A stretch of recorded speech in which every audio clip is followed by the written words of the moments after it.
what is my book about, and why the hell did I write this thing? And I kind of already gave you a bit of a preview, I guess, in the in the reading of the letter. But basically, it was inspired by an idea from business school, where a professor had gone back, Ron Bird had gone back 100 years to look at how does innovation happen. And he looked at people like Henry Ford, Steve Jobs, Bill Gates, everyone in between, and he tried to scientifically, I guess, work out what was the common ingredient across these people. Because in real time, they were just like us, right? You know, what made them a little bit more unique? People might have thought, okay, these guys were geniuses or they had some unfair advantage. But in reality, they just shared a similar sort of curiosity or mindset around building really diverse networks. And instead of going to work and just hanging around their cubicle and only knowing people in their department or their company or their industry, they built bridges across industries and across regions, and they paid attention to interesting things that were happening in other industries, and then they made them better. You know, for instance, Steve Jobs, he went to an R&D lab, I think, for Fuji Xerox or something, and they had this device where you wiggle it on a desk, and it makes the cursor move on a screen. And that's the mouse, the original mouse. And they didn't know what to do with it, but he was the one that had the insight to go, you know, that'd be cool in my garage. Someone had to then do the execution, but, you know, it was more about having that insight. But wow, this means we don't have to write code anymore. We just click on things, and even a child could learn how to, you know, operate a computer. And then you can see that same idea flow through in all of their products, whether it's the iPod with a single button that controls everything, or the iPhone and everything else. So the big idea from all of this research that Professor Burt distilled, he put it into one sentence, which was put yourself at risk of productive accident. And you break that sentence down, put yourself at risk. So you literally have to make an intentional decision to join a random virtual book tour, for instance, on a Sunday, without having any expectations, but realizing that it might lead to something magical. Serendipity, connection, lifelong friendship, collaboration. And when I moved from Singapore, where I finished that program, to Hong Kong 11 years ago, the best thing that he did was we had that sentence. He distilled 100 years of research into a single sentence that became my filter for pretty much every decision since. So one example. I joined a tennis team, and they invited me to be a captain. And my instant reaction was, that sounds like a bunch of admin. Why would I want to do that? But then I thought, well, let's just play with this idea a little bit more. And I said, look, tell me more about the team. There were 40 guys from fresh grads out of university up to retired partners at law firms and investment firms, lots of different nationalities, lots of different industries, lots of different skill sets. And I just thought, you know what, that looks like a recipe for productive accidents. I have to say yes. And I wrote a survey to the team. Within 5 minutes, our family had our first snowboarding trip planned to Niseko, because one of the guys happened to do property development over there. That Niseko adventure turned into a summer camp for our children, internship for our oldest daughter. Fast forward, we ended up buying land and building a house. We're next door neighbors to, that tennis player. And that whole experience has created an adventure. So to me, this recipe for innovation is identical to turning your life into an adventure. And when I met Diana, when she spoke at TEDx, I attended because I had a personal friend who was speaking that I brought out from New York, George Matthew, to speak at TEDx Wanchai. And, even that was amazing, because I'm on the board of an NGO in New York called Music for Life International. And how that happened was a series of productive accidents. And what was interesting was George went back to New York. A month later, he wrote to me in an email and said, hey, the woman that coached me for my TEDx talk is thinking about doing an NGO. Maybe you could have a coffee. That's when I met Victoria and her very early stage idea of creating Resolve Foundation. And within half an hour, I could tell that she was creating the conditions for productive accidents, bringing people together that from different backgrounds, difficult backgrounds sometimes. They might have been refugees, asylum seekers, domestic workers, ethnic minorities, but bringing them together to give them a leadership program that would help take their level of impact to another level by giving them training on strategy and how to deal with the media and how to look after themselves and how to do everything around that. And I could just tell, look, I don't even know who these people are that are going to apply to this program, but I'm pretty sure because of their like-minded interest around the cause. So each year they do a different topic. The first year was overcoming everyday racism. It's kind of like, 3 years ago, not many people were talking about racism at dinner parties, but now obviously it's a bit more important. So that was a brave decision. The next year they spoke about ending gender-based violence, and the most recent one was on disabilities and empowerment. And fast forward, I'm on the board of Resolve Foundation, and there's no way that would have happened if I didn't have that framework in my brain. So this book is basically 10 years of all of these examples that just kept on emerging, and it became so predictable and repeatable that I could spend 4 hours talking about it, or I could write it down. That's basically the trade-off. And so I'll read you the back of it, and it'll just reinforce, I guess, what I've said. So productive accident shows how a framework for curiosity and creativity can also be a recipe for innovation and adventure. It provides an actionable playbook that can be applied by individuals, families, or companies. The more you experiment with these ideas, the more you realize that serendipity can be a predictable and repeatable experience. At a deeper level, productive accidents provides a way to maintain a growth mindset, build an authentic network, and contribute across a wide range of interests and causes. At the extreme, it also provides a way to beat a midlife crisis, survive a tragedy, and live a playful and generous life.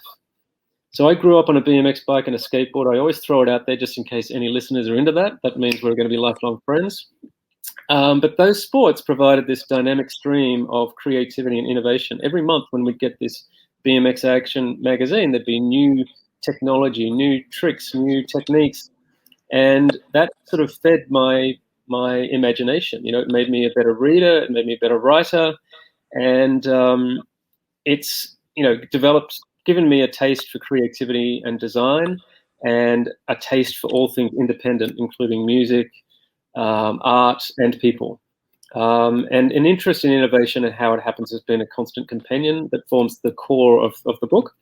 And along the way, Catherine and I, my wife, we developed global careers in finance. We've worked in Sydney, London, Singapore, and Hong Kong. We've got 4 children and a large extended family. Catherine's the oldest of 7. I'm the youngest of 6. And we've got a long list of causes that we care about, including equality, education, empowerment, entrepreneurship, and the environment. And I'm going to throw in alliteration as well. So 5 E's right there. That's pretty good. Bonus points for 5 E's. And, this little experiment that we're doing right now is an extension of these productive accidents. It's like, let's just do it. We've had zero preparation. We've sent some WhatsApp messages, and that's how Chris has been such an important partner in this. I've got the people, he's got the production and the technology, and we're just iterating in real time. So this is like a minimum viable product or startup of one, where I'm trying to turn the book into lots of different formats. I've also started working with Nusha, thanks to Gail and Chris for the introduction.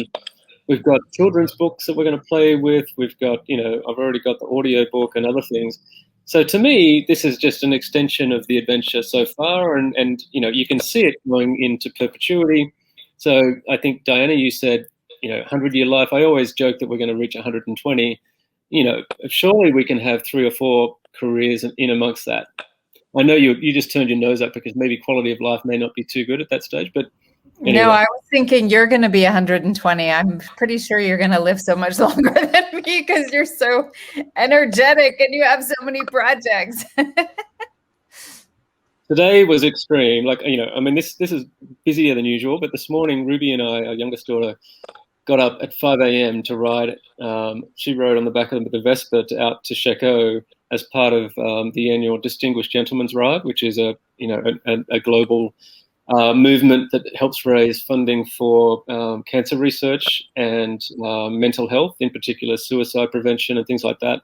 650 cities worldwide, people riding classic motorbikes and coming together, forming a community. And so we did that. Then I had to rush back and play in a tennis tournament. So managed to make the finals, didn't quite get the win, but it was pretty good. We were down 2-7. We got the 7-all. We lost 7-9. Still pretty good. And then come back here and experiment with this little podcast. So to me, Hong Kong actually does make some of these things possible. I think of it as networking nirvana. You can literally do 3 events in one evening. And so, yeah, that's one of the benefits. I think Hong Kong has accelerated some of these experiments as well. It's beautiful, man. Thanks. Somebody commented on here. It looks like it came in right after Diana read her letter. So I just wanted to show this here. This, which I've never used these features before. Isn't that nice? Okay. Yeah, Eileen is awesome. So I met her through Deanna Katz. She introduced us, and then Eileen came along to a Resolve event. She became a supporter. We had lunch only a couple of weeks ago, and we talked about, board governance and expansion and some of the stuff she's been doing with the American Club Foundation. And actually today, here's a productive accident. Someone approached me for the club that I play tennis at and say, look, we're forming a foundation. Would you like to go on the board? I'm like, hell yeah. More productive accidents in the future. Why not? So anyway, good things. Well, I have something to add, and it's great that Eileen dialed in. It's very sweet because I met her through something completely different. And I already knew Peter, who graciously spoke to my Future Proof course.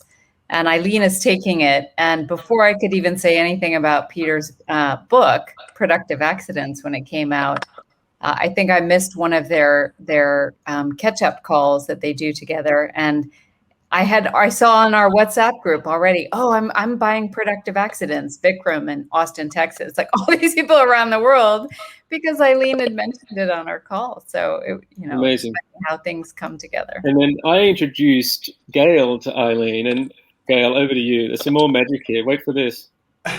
Okay, so I signed up for an art class, an online 4-week art class with a little bit of writing. And then Eileen signed up, as well as her mother. And I also got to interview Eileen's mom and write a little story about our conversation as well. Wow. Yeah, amazing. Chris, totally, I think you got to meet Eileen. Totally feeling left out here. So I'm thinking what? I'm not good enough? What happened here? Okay, well, she showed up she did comment on the podcast. I guess that's technically she's brought in now. So you'll meet her. She's moving back. Well, she's heading to New York. I think she might have been. Actually, she's there because she just posted sent a photo of me.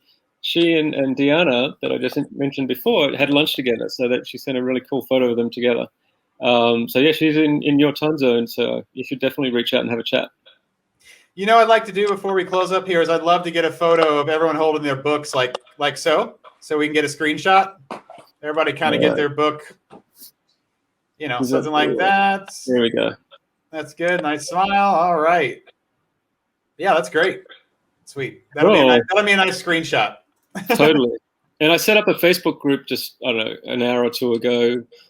Invite everyone and anyone because it's public, and episode 1 is going to be in there very soon. It's already live streamed, right? So thank you again, Chris and Diana and Gail. This is fun. That went pretty quick in my mind. Likewise, yeah. Thank you all so much. To be Diana, continued. your mic was still off. Thank you. Thank to be continued. Thanks again, guys. All right. Well, I'm Chris with Peter and Gail and Diana. Just telling you all have a wonderful day, and thanks for joining us. And we are officially out.